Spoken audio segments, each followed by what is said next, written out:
अप्रैल महीने का तीसरा सप्ताह जो कि 15 तारीख से शुरू हो रहा है और ये 15 तारीख से 21 तारीख तक का समय तुला राशि के लोगों के लिए किस तरह से व्यतीत होने वाला है, क्या चीजें आपके लिए बेहद महत्वपूर्ण रहेंगी और किन चीजों से आपको सावधानी रखनी होगी, तो सारी जानकारी मिलेगी इस वीडियो में विस्तार से।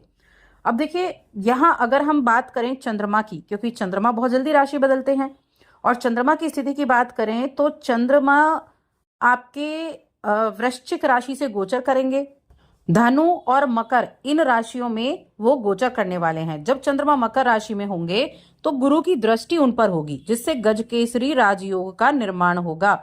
इसके अलावा एक और शुभ यहाँ गोचर हुआ है जो कि सूर्य देव का है। सूर्य देव सप्ताह की शुरुआत में ही राशि बदलकर मेष राशि में आ चुके हैं और जो पंचग्रह योग मीन राशि में बना हुआ था वो अब चतुर्ग्रही योग में परिवर्तित हो गया है, क्योंकि सूर्य तो उच्च के हो गए हैं मेष राशि में आने के बाद। अब मीन राशि में शनि, शुक्र, बुध और राहु विराजमान हैं। अब इन ग्रहों के एक साथ होने से लक्ष्मी नारायण योग बना है, मालव्य योग बना हुआ है। और यहाँ अगर देखा जाए तो कर्क राशि में मंगल बैठे हुए हैं, वृषभ राशि में गुरु बृहस्पति बैठे हुए हैं, कन्या राशि में केतु विराजमान है। तो इस तरह से बाकी ग्रहों की स्थिति भी रहने वाली है। तो ये हो गई हमारी ग्रहों की स्थिति। अब इनका प्रभाव कैसा होने वाला है इनके तुला राशि के जातकों के लिए, क्या चीजें अब आप फायदेमंद रहेंगी, क्या सूर्य उच्च होने के बाद में आपके लिए स्थितियों को मजबूत करने में आपको कामयाबी देंगे, तो ये सारी चीजें जान लेते हैं। आगे बढ़ने से पहले छोटा सा ही निवेदन है, चैनल पर पहली बार आए हैं और अभी तक चैनल को सब्सक्राइब नहीं किया है तो सब्सक्राइब कर लें। कुंडली दिखाना चाहते हैं तो स्क्रीन पर नंबर मिल जाएगा या डिस्क्रिप्शन में भी हमारा नंबर आपको मिल जाएगा। अब यहाँ हेल्थ से हम शुरुआत करते हैं कि आपकी हेल्थ कैसी रहेगी। तो देखिए, आपकी राशि के स्वामी छठे घर में बैठे हुए हैं। शुक्रदेव वक्री थे, वो मार्गी हो गए हैं, जो कि 13 अप्रैल को हो चुके थे। अब यहाँ राहु और शुक्र, देखिए यहाँ शुक्र राहु से पीड़ित नहीं होते, ठीक है ना, ये एक तरह से मित्र माने जाते हैं। शनि के साथ भी शुक्र की मित्रता है। हाँ, बुध को हम कह सकते हैं कि बुध जिनके साथ बैठेगा उनके जैसे रिजल्ट देगा। तो चतुर्ग्रही योग बना हुआ है। हेल्थ को अगर मैं देखूंगी तो थोड़े मिले जुले अनुभव आपको हेल्थ के मामले में देखने को मिलने वाले हैं, लेकिन उतना ज्यादा भी आपको नेगेटिव रिजल्ट नहीं मिलेंगे तुला राशि के जातकों के लिए। आपके करियर, आपका बिजनेस, आपका बाकी जो कामकाज आप करते हैं वहां एक चीज को करने से बचना होगा, वो है आलस्य। आलस्य से बचना है, अपने अंदर आलस नहीं आने देना है। अभिमान को आने से बचना है, अभिमान नहीं आने देना है। किसी भी काम को टालने से बचना है, क्योंकि अगर काम को कल पर टालते हैं, आगे आने वाले समय के लिए टालते हैं, तो बात बनते बनते बिगड़ सकती है। इसीलिए अपने किसी भी काम को आप कर रहे हैं, पूरे मनोयोग के साथ काम करना आपको चाहिए, क्योंकि इस सप्ताह में आपको आपके परिश्रम के बाद मनचाही सफलता प्राप्ति होने का योग बनेगा। सप्ताह का जो पूर्वार्ध का समय है, हो सकता है वहां थोड़ी सी विषम परिस्थितियां हो जाएं, उनसे आपको गुजरना पड़ जाए, लेकिन उनके द्वारा ही जीवन में आगे बढ़ने के कुछ अच्छे अवसर भी आपको मिल सकते हैं। इसीलिए इस सप्ताह में बहुत सी चीजें ऐसी रहेंगी जहां आपको संतुलन बनाए रखना जरूरी होगा। और कहते हैं ना कि अगर आप अपने थोड़ा जो कष्टदायी समय रहता है, अब कष्टदायी ऐसा नहीं कि बहुत ज्यादा दुख पीड़ा हो गई, लेकिन किसी भी व्यक्ति को कोई भी समय कष्टदायी लग सकता है। उस कष्टदायी समय को जितनी ज्यादा आप विनम्रता के साथ बिताएंगे उतना ज्यादा आपके लिए अच्छा रहेगा। तो इसीलिए मैंने कहा कि थोड़ा सा संयम रखते हुए काम आपको जरूर करना होगा, संतुलन बनाए रखते हुए आपको काम करना होगा। बाकी इस सप्ताह में आपको अपनी इनकम और अपने खर्चे दोनों को बैलेंस बनाकर चलना होगा। इसके लिए क्या करना है, एक अच्छा सा बजट प्लान करें, ताकि आपको ये ध्यान रहे कि आपको किस चीज के लिए क्या खर्चा करना है। इस बजट को शुरुआत में बना लेंगे तो उसी के अनुसार आप खर्च भी कर पाएंगे। इस दौरान आप अपने घर के बड़ों से, खास तौर से आपके जो माता पिता हो गए, उनसे मदद लेते हुए दिखाई देंगे और उनका अनुभव भी आपके लिए रहेगा। उनका अनुभव आपके लिए कुछ अच्छी चीजें करेगा। देखिए, आपके परिवार में अगर कोई शादी वगैरह जल्दी में हुई थी तो नए मेहमान के आने की खुशखबरी भी मिल सकती है। तो खुशखबरी का योग भी बना हुआ है, जिससे पारिवारिक वातावरण बहुत पॉजिटिव हो जाएगा, बेहद खुशी आपके परिवार में देखी जाएगी और ये खुशखबरी घर के बड़े को प्रसन्नता देने में विशेष कारगर साबित होने वाली है।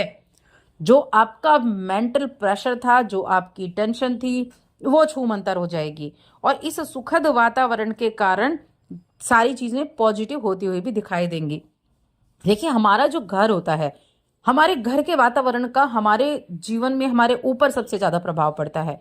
जिन लोगों के घरों में कलह की प्रवृत्ति बनी रहती है, लड़ाई झगड़े चल रहे होते हैं, उन सभी लोगों के अगर आप देखें तो चंद्रमा बुरी तरह पीड़ित होता है, मानसिक टेंशन हमेशा चल रही होती है।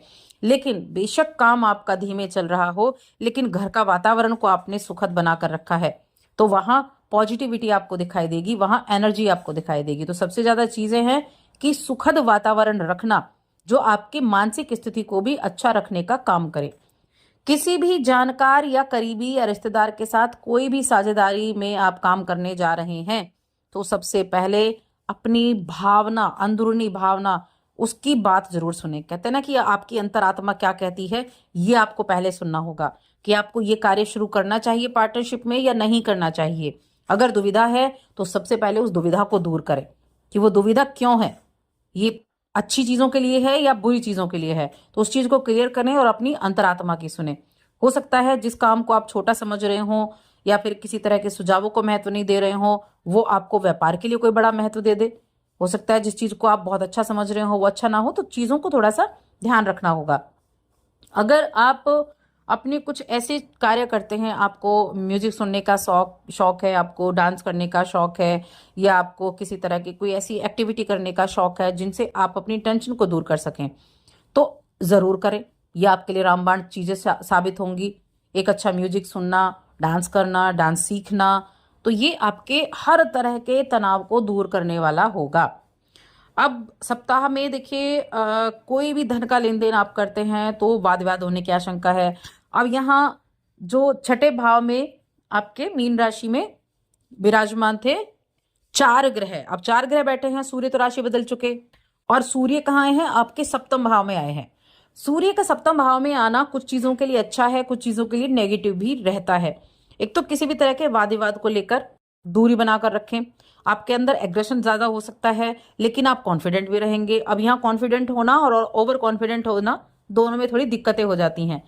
आप अपने कोई आपका पैसा फंसा हुआ है तो उसको निकालने की कोशिश इस सप्ताह में कर सकते हैं। कारोबारियों के लिए धन लाभ होने का योग बना हुआ है, लेकिन साथ में खर्चे का योग भी बना हुआ है। और इस सप्ताह के अंत तक आप बिजनेस के मामले में, बिजनेस के सिलसिले में या जीवन साथी के साथ कोई लंबी दूरी की यात्रा भी कर सकते हैं। यात्रा का योग भी है। रिश्ते नातों को बेहतर बनाए रखने के लिए यहाँ सबसे इंपॉर्टेंट चीज है क्या है कि अपने अंदर ईगो ना आने दें, तो आपके रिश्ते अच्छे रहेंगे। प्रेम संबंध को बेहतर बनाए रखने के क्या है कि सामने वाले पर संदेह ना करे, तो प्रेम संबंध अच्छा रहेगा।